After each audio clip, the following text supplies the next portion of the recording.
Magandang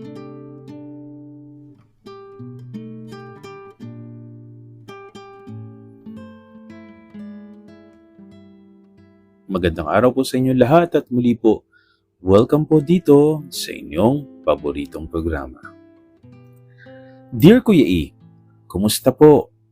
Nagpapasalamat ako dahil inyong pinaunlakan ang aking kwento. Ako po si Janus. Isa po akong police agent sa isang lugar sa Metro Manila. Mahirap lang kami, Kuya E.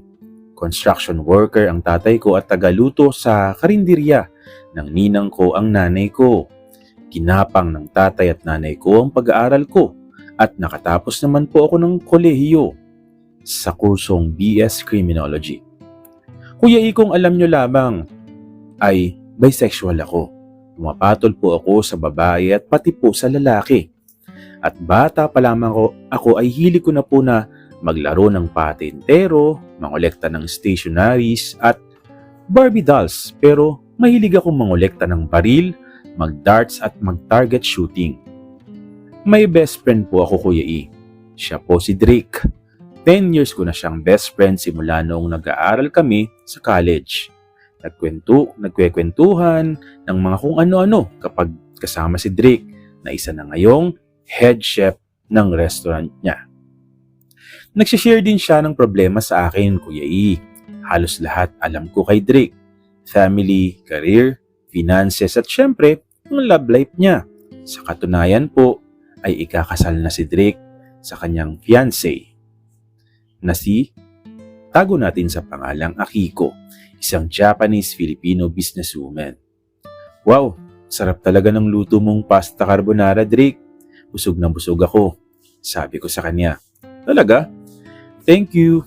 Ikaw pa lang ang unang nakatikim ng pasta carbonara ko, kaya hindi ako sure kung masarap talaga siya. Oo, masarap talaga. Pero biro, pwedeng mag-take home para matikman naman ni nanay at tatay ko? Okay lang ba? Tanong ko. Oo, sure. Mag-take home ka lang. Total, marami naman to eh. Sagot niya. By the way, Drake, 2 weeks to go. Ikakasal ka na. Nasukatan ka na ba ng tuxedo? Tanong ko pa. Actually, oo. Nasukatan na kaso masikip siya. Ewan ko pero tumaba ako last month. Siyempre, sunod-sunod yung okasyon mula Christmas at New Year, kaya tinitignan ngayon ng fashion designer namin ni Akiko ang magagawa niyang wardrobe revision. Don't worry na tumaba ka, gwapo ka pa rin naman eh. Weh, hindi nga, niloloko mo lang ako, Janus eh. Tawan niya. Hindi ako nagbibiro, totoo nga na gwapo ka pa rin, tumaba ka man o hindi, paliwanag ko. Sinasabi mo lang yan kasi nga best man ka sa kasal ko. Hindi nga, promise. Totoo ang sinasabi ko sa'yo. Kung ayaw mong maniwala sa akin, edi tanungin mo si Akiko. Speaking of, tumatawag siya sa cellphone. Sabi ni Drake habang iniabot ang telepono sa akin. Hello? Mahal? Yes? Papunta na ako. Wait lang. Pagbubuksan kita ng gate. Okay, bye. Sabi ni Drake habang hawak ang cellphone. Mauna na ako, Drake. May mga reports pa kami sa police station. Ay, hintayin mo na lang si Akiko. Tapos mauna ka na. Tugon ni Drake. Makalipas ang ilang minuto, nagpatuloy ang eksena. Sinundo ni Drake si Akiko at pumasok siya ng pintuan ng restaurant.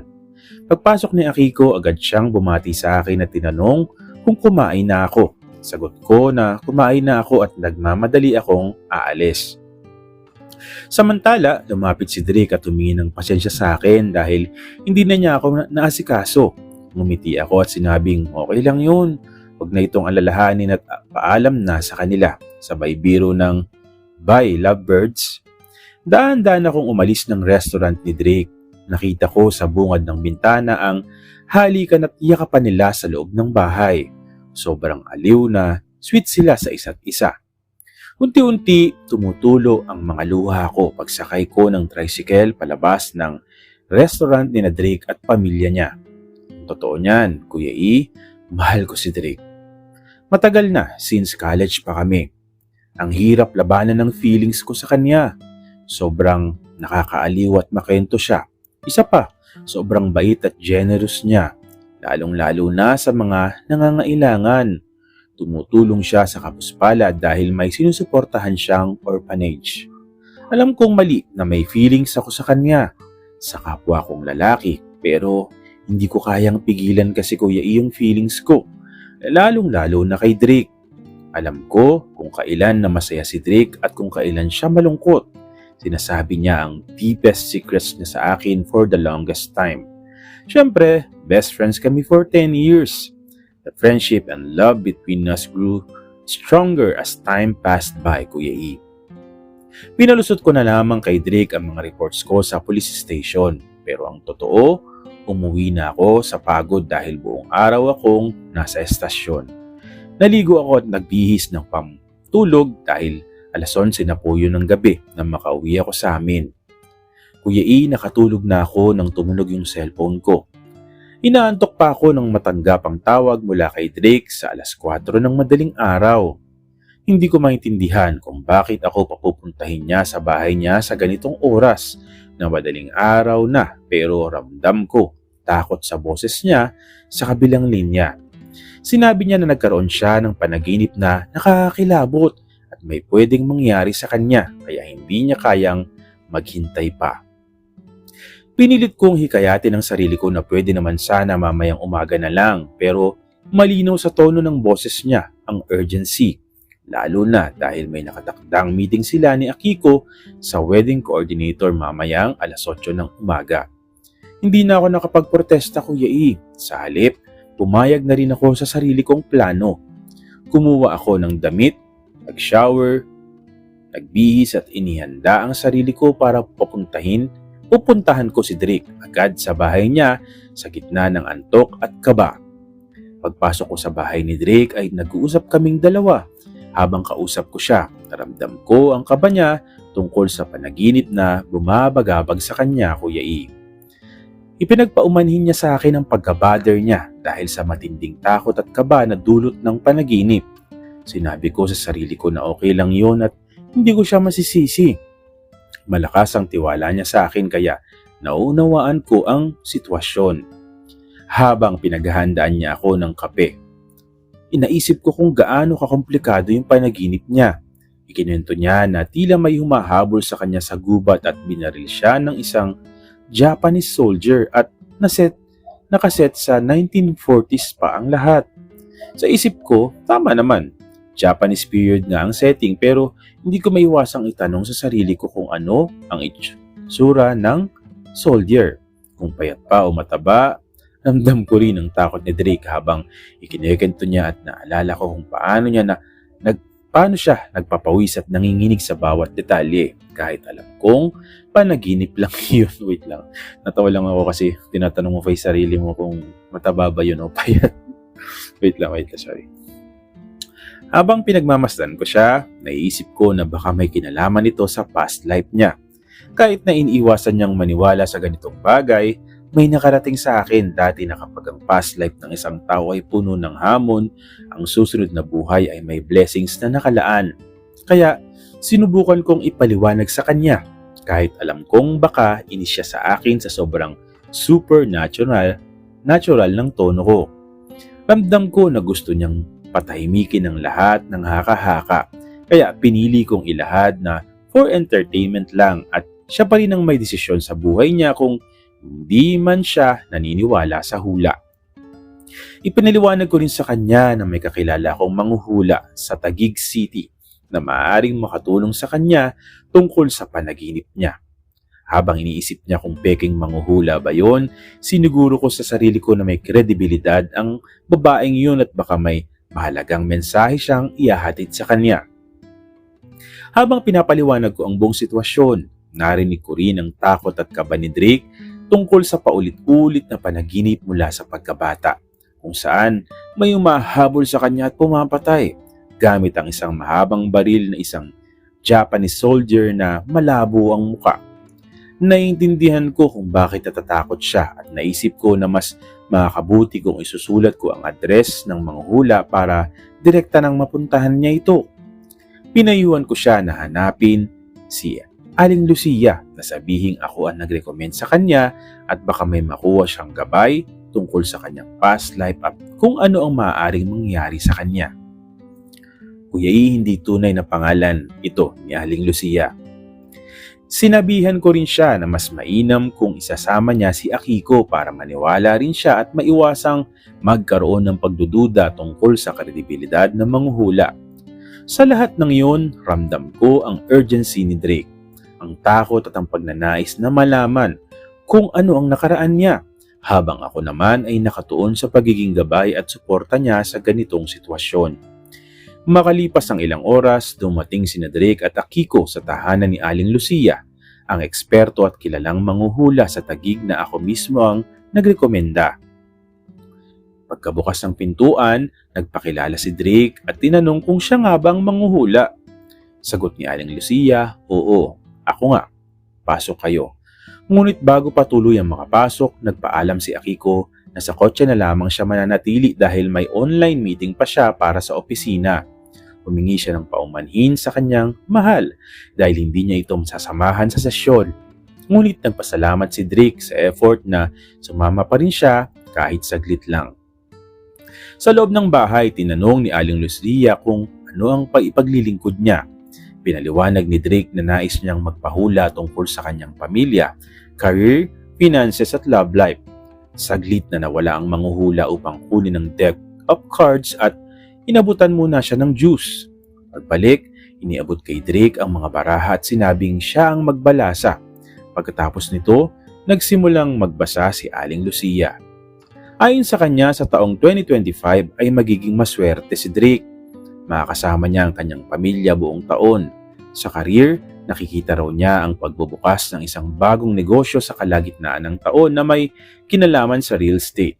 Muling napanganga si Drake dahil tama nga ang hula, ngunit may babala rin. Ang papasok ang malaking halaga ng pera, ngunit dapat maging maingat sa mga manloloko. Nang tanungin niya tungkol sa love life, nagbago ang tono ni Aling Lucia. Pinunyag niya na sa past life ni Drake, isa siyang comfort woman at may Japanese-Filipino soldier na umahabol sa kanya sa kagubatan upang patayin gamit ang mahabang baril. Matangkad umano ito. Kuya E, nanlaki ang mga mata ni Drake. Actually may napanaginipan po ako. At doon niya na ay kinuwento ang paulit-ulit na bangungot na halos kapareho ng sinabi ng manghuhula. Kaya nga raw niya hinahanap si Aling Lucia para malinawan kung sino ang misteryosong mamamatay tao sa kanyang panaginip. Mabigat ang ang sumunod na mga salita ni Aling Lucia. Huwag kang mabibigla ha, pero ang babaeng kasama mo kanina, yung may kotse, ang hahabol at papatay sa'yo. Natigilan si Drake.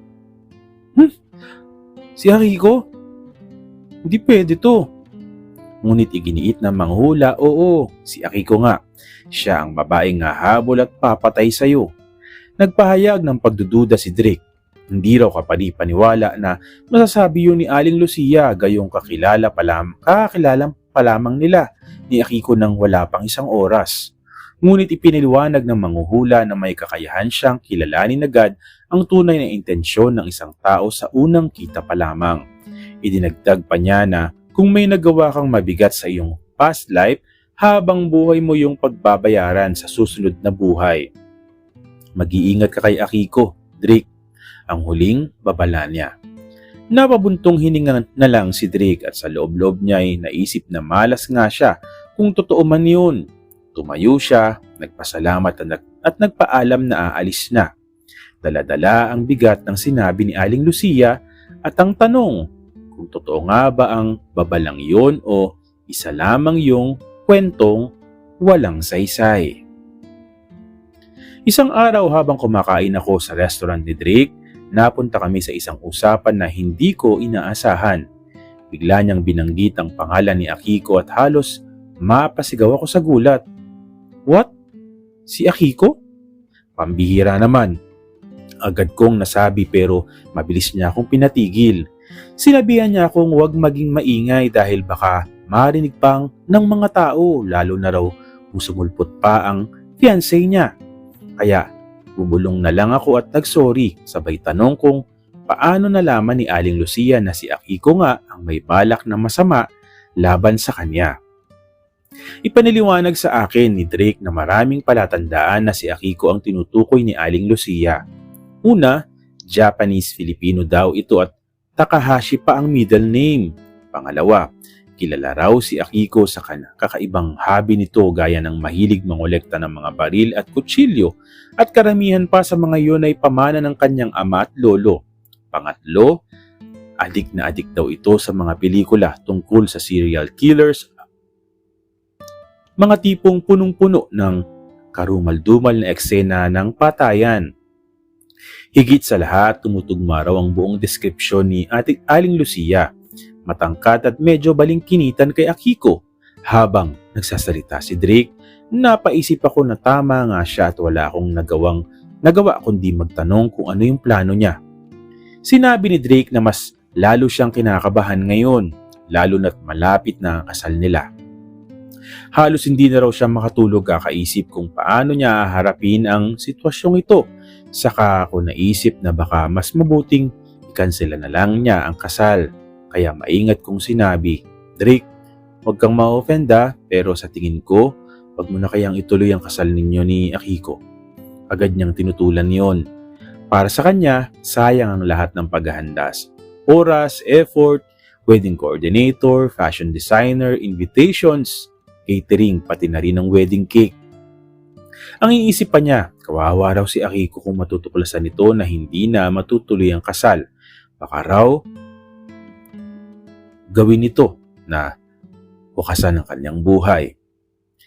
Sinabi ko sa kanya na naiintindihan ko ang sitwasyon pero pinilit kong ipaalala na siya ang tunay na nasa panganib kung ipipilit pa rin niyang pakasalan si Akiko.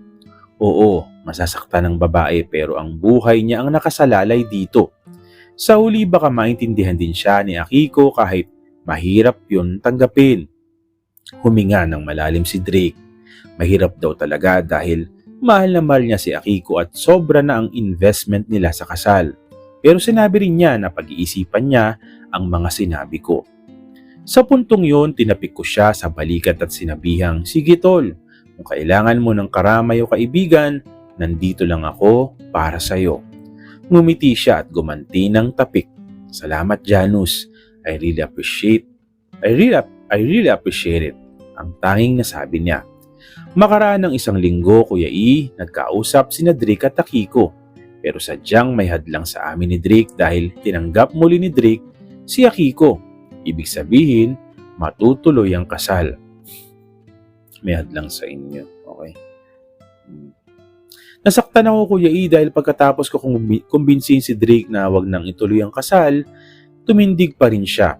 Sabi sa akin, nagmamakaawa at lumuhod sa harap niya si Akiko para ituloy ang kasal. Dumating ang araw ng kasal ni Drake at Akiko Kuya E. Best man ako sa kasal niya. Sa kwarto ng groom ay sumilip ako. Drake, ready ka na? Yun agad ang bungad ko sa kanya. Sumagot naman siya, medyo. Oo, ready na ako. Pero napansin kong nanginginig ang mga kamay niya, kaya hindi ko na iwasang magtanong kung may problema ba. Pilit niyang itinanggi at sinabing okay lang daw siya. Bigla na lamang may nabasag na baso sa harap niya at halos mapatalon siya sa gulat. Nagsorry siya kaagad. Sabi pa niya ay dumulas lang daw ang baso habang iinom siya ng tubig.